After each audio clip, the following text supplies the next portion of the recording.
व्याणे नमः। श्री स्वामी हरिदास विजय तीर्थराम। कथा श्रवण में जब रुचि की बात आती है तो बरबस ही स्मरण हो उठता है श्री हनुमान जी महाराज का। उनकी राम कथा में जैसी रुचि है, भला ऐसी रुचि भगवत कथा में किसकी। भगवान की कथा में अनुराग होना भक्ति का एक लक्षण है। श्री राम भक्ति की मिठास से आकर्षित होकर हर से हनुमान बनने वाले महाभागवत श्री आंजनेय में भक्ति का यह लक्षण आश्चर्यजनक रूप से विद्यमान है। उनका श्री राम कथा अनुराग भक्ति की पराकाष्ठा को प्राप्त है। सच तो यह है कि श्री हनुमान जी महाराज ने श्री राम कथा को ही अपना जीवनाधार बना लिया है। वाल्मीकि रामायण से विदित होता है कि श्री मारुति नंदन ने भगवान राम से यही वरदान मांग लिया था कि जब तक मंगलमयी श्री राम कथा पृथ्वी पर प्रचलित रहे तभी तक उनके शरीर में प्राण रहें। इससे यह स्पष्ट है कि श्री हनुमान जी को राम कथा की शर्त पर ही जीवन स्वीकार है। उन्हें दीर्घ जीवन प्राप्त है, पर वह भी बिना राम कथा के उन्हें स्वीकार नहीं।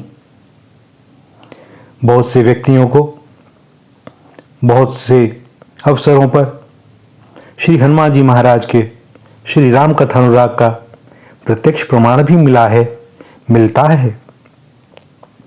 गोस्वामी श्री तुलसीदास जी के संबंध में प्रसिद्ध है कि उनका शौच का बचा हुआ शेष जल नित्य पाने पर काशी में एक प्रेत प्रसन्न हुआ और उसने उन्हें बताया कि श्री हनुमान जी कोड़ी के वेश में प्रहलाद घाट पर रामायण की कथा में नित्य ही सबसे पहले आते हैं और सबसे पीछे जाते हैं। इसी संकेत के आधार पर गोस्वामी जी ने श्री हनुमान जी को कथा स्थल पर जाकर पहचाना। भक्तमाल के टीकाकार श्री प्रियादास जी ने इस विषय में लिखा है, सोच जल शेष पाए भूतहु विशेष को बोले सुख मानी हनुमान जी बताए हैं। रामायण कथा सो रसायन है कानन को आवत प्रथम पाछे जात गुना छाए हैं। जाए पहचानी संग चले और आनी आए बन मधि जानी धाई पाए लपटाए हैं। करे तिरस्कार कही सकोगे न टारे मैं तो जाने रस सार रूप धरियो जैसे गाए हैं। इस घटना से गोस्वामी जी के हृदय पर श्री हनुमान जी के श्री राम कथा अनुराग की अमिट छाप पड़ी और संभवतः इसीलिए श्रीमन्मानस में उन्होंने उनका प्रथम स्मरण श्री राम कथा के अनुरागी के रूप में किया है। बालकांड के मंगलाचरण में 9 महानों की नमस्कारात्मक स्तुतियां हैं। वहां सभी वंदनियों के किसी न किसी गुण की ओर संकेत किया गया है। उसमें श्री हनुमान जी के 2 गुण संकेतित हैं, जिनमें प्रथम है उनका सीताराम गुणग्राम पुण्यारण्य विहारी होना। विहारी अर्थात विहार करने वाला। विहारी अपने विहार स्थल को छोड़ना नहीं चाहता। श्री शिव जी ने भगवान श्री राम के बाल रूप की वंदना दशरथ अजिर बिहारी कहकर की, क्योंकि वे छोटे बालक हैं, आंगन छोड़कर कहीं नहीं जाते। भगवान श्री कृष्ण वृंदावन विहारी कहलाते हैं, क्योंकि वे वृंदावन को छोड़कर कहीं नहीं जाते। वृंदावनम परित्यज्य पादमेकम न गच्छति। अतः श्री हनुमान जी को सीताराम गुणग्राम पुण्यारण्य विहारी कहने का तात्पर्य है कि वे श्री सीताराम कथा को कभी नहीं छोड़ते। विहारी शब्द में स्वभाव की वीप्सा है। विहरणशील अर्थात विहार करने के स्वभाव वाला विहारी कहलाता है। स्वभाव प्रायः जन्मजात हुआ करता है। वह जन्म जन्मांतरों का संस्कार होता है। कभी कभी प्रबल कारण के उपस्थित होने पर स्वभाव में परिवर्तन भी देखा जाता है।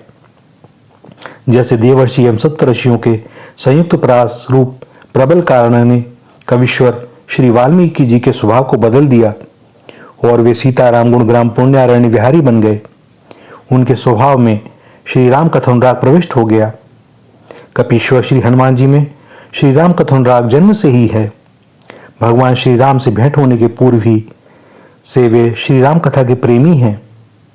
प्रमाण स्वरूप रामाज्ञा प्रश्न का दोहा द्रष्टव्य है।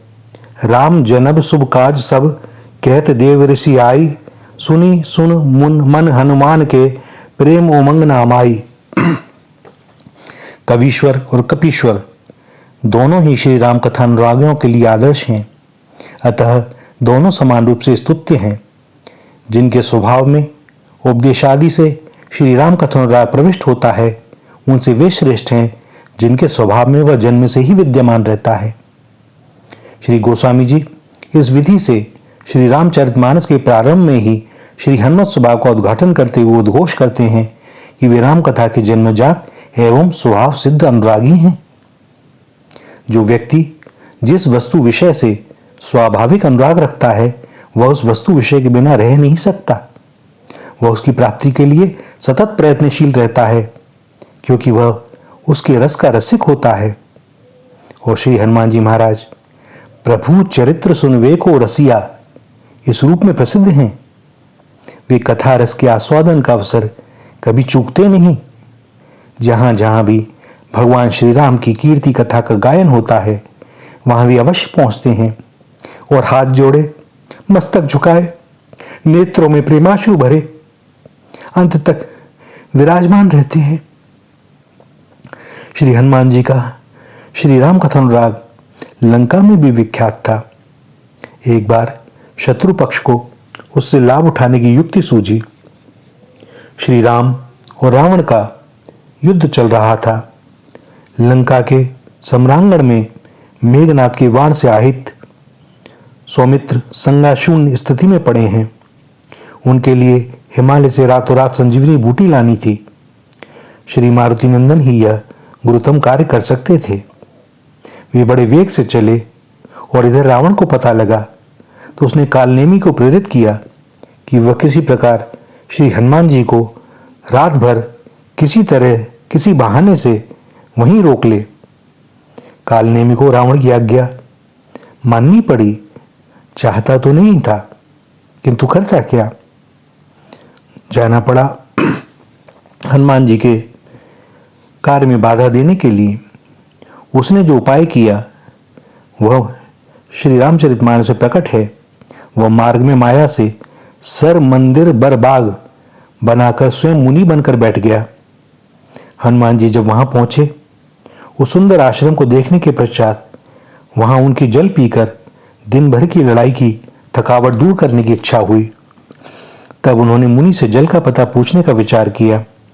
मारुत सुत देखा शुभ आश्रम, मुनि बूझ जल पियो जाय श्रम। वे उस माया में आश्रम में गए और मुनि वेशधारी कालनेमी को उन्होंने मस्तक झुकाकर प्रणाम किया। जाई पवनसुत नायो माथा। और प्रत्युत्तर में जब कालनेमी को और कुछ नहीं सूझा, वह जानता था कि श्री हनुमान जी महाराज को यदि रोकना है तो उन्हें राम कथा कहनी सुनानी पड़ेगी, और जब मैं राम कथा कहूंगा तभी वे रुकेंगे, अन्यथा उन्हें रोकना संभव नहीं। अब कालनेमी कहता है, लाग सो कहे राम गुण गाथा। वह जानता है कि पवन पुत्र वायु के समान दुर्निग्रह हैं, उनको उलझाने का कोई और उपाय है नहीं एक राम कथा के अतिरिक्त। वह जानता था कि श्री हनुमान जी श्री राम कार्य और श्री राम कथा में प्राथमिकता श्री राम कथा को ही देते हैं। उसे यह भी मालूम था कि वे कथा समाप्ति के पूर्व कथा स्थल से जा ही नहीं सकते। अतः अपनी कोई योजना को सफल करने की आशा से अन्य उपचार किए बिना वह श्री राम कथा कहने लगा। इसका फल उसी आशा के अनुरूप ही हुआ। हनुमान जी महाराज मगन होकर कथा सुनने लगे। उसकी शिष्टाचार संबंधी भूल पर भी उनका ध्यान नहीं गया। क्यों जाए, उनका तो भगवान की कथा में ही संपूर्ण ध्यान लगा हुआ है। वे अपनी भूख प्यास भी भूल गए। कथा प्रेमी वक्ता की भूल चूक पर ध्यान नहीं देते और कथा श्रवण के समय उसे भूख प्यास रहती नहीं। श्री भागवत की कथा श्रवण करते करते समय महाराजा परीक्षित को भी भूख प्यास नहीं रही। इसी प्रकार श्री हनुमान जी कथा श्रवण में ऐसे तल्लीन हो गए कि वे प्यास ही नहीं, जड़ी लाना भी भूल गए। देर होने लगी। सुषेण ने संजीवनी और समय दोनों का समान महत्व बतलाया था। जिये कुंवर निसी मिले मूलिका, कीनी विनय सुसेन, गीतावली में कहा गया है। श्री लक्ष्मण जी के लिए सूर्योदय प्राण घातक है। उसके पूर्व ही जड़ी का पहुंचना आवश्यक है, बाद में वह प्रभावहीन हो जाएगी। ये सारी बातें श्री हनुमान जी की स्मृति से उतर गईं, क्योंकि श्री राम कथा जब उनके कानों में पड़ी तो उनके मन चित्त सब उसी में लग गए। अन्य बातों को कौन याद रखे। इधर विलंब होने लगा, उधर भगवान श्री राम की व्याकुलता बढ़ने लगी। वहां राम लक्ष्मणी निहारी, बोले बचन मनुज अनुसारी, अर्ध राति गई कपि नहीं आयऊ, राम उठाई अनुज उर लायऊ। पर श्री हनुमान जी महाराज तो कथा सुनने में तन्मय थे। कालनेमी ने जो युद्ध लीला देखी थी उसे कहना प्रारंभ किया। होत महारन रावण राम ही, जीत जित हई राम न संशय याम ही। और जब देखी हुई लीला का वर्णन हो चुका और आगे जो लीला हुई नहीं है वह तो कालनेमी जानता नहीं, अब कैसे कहे। तब वह अपनी प्रशंसा की कथा कहने लगा। यहाँ भय मैं देखो भाई, ज्ञान दृष्टि बल मोहि अधिकाई। वह कहता है मैंने ये सब अपनी ज्ञान दृष्टि से देखा है, क्योंकि अब आगे कुछ कहने को है नहीं, वह कथा जानता नहीं। और उस समय कानों से केवल श्री राम कथा ही सुनने वाले श्री हनुमान जी के चित्त में विक्षेप हुआ। उन्हें प्यास मालूम होने लगी और आगे चलकर एक मकरीभूत अप्सरा ने सारा भेद खोल दिया कालनेमी का, और वे कालनेमी को मारकर आगे बढ़े और द्रोणांचल को उठाकर लंका ले गए। वैद्य ने जड़ी पाकर तुरंत उपचार किया और लक्ष्मण जी स्वस्थ होकर उठ बैठे। कालनेमी को श्री राम कथा पूरी ज्ञात नहीं थी।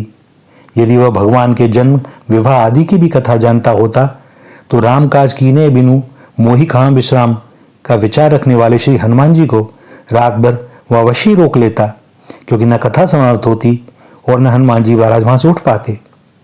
उस दशा में उनके श्री राम कथा विषयक अद्भुत अनुराग का परिणाम शुभ होता या शुभ, यह प्रश्न श्री राम कथा के महत्वपूर्ण अपूर्ण आस्था होने के कारण पैदा होता है। आश्वस्त रहना चाहिए कि श्री राम कथा अनुरागी का कोई कार्य उसके कथानुराग के कारण बिगड़ नहीं सकता। श्री हनुमान जी से कभी कोई कार्य बिगड़ा हो ऐसा उदाहरण एक भी देखने में नहीं आता। भगवान श्री राम के सारे कार्य सुंदर ढंग से श्री हनुमान जी ने ही पूरे किए। सब पर राम तपस्वी राजा, तिनके काज सकल तुम साजा। तो भैया हमारा भी भगवत कथा में ऐसा अनुराग हो जाए कि सब कुछ भूल जाएं, बैठ गए। न संसार की सुध है न देह की सुध है। भगवान के गुणानुवाद के अतिरिक्त कानों में अन्य कोई स्वर जा ही नहीं रहा। नेत्र खुलते नहीं हैं। हृदय सिंहासन पर उन्हीं प्राण प्रीतम को निहार रहे हैं, मुग्ध हो रहे हैं, आह्लाद से भरे जा रहे हैं, देख रहे हैं। प्रभु कृपा हो तो वे मुझे कोई छोटी से छोटी सेवा सौंप दें और मैं इस जीवन को धन्य करूं। बस एक ऐसा सम्मोहन चित्र लिखित सा हो जाए, चेतन जड़ हो जाता है भैया। भगवत कथा में जो रस है उसके स्वाद का क्या वर्णन किया जाए। जिसने पिया वही जानता है। कौन पी सकता है जिस पर वे कृपा करें, संत रसिक जन कृपा करें, वही तो इस रस को जान पाएगा। श्री राधा श्री राधा श्री राधा।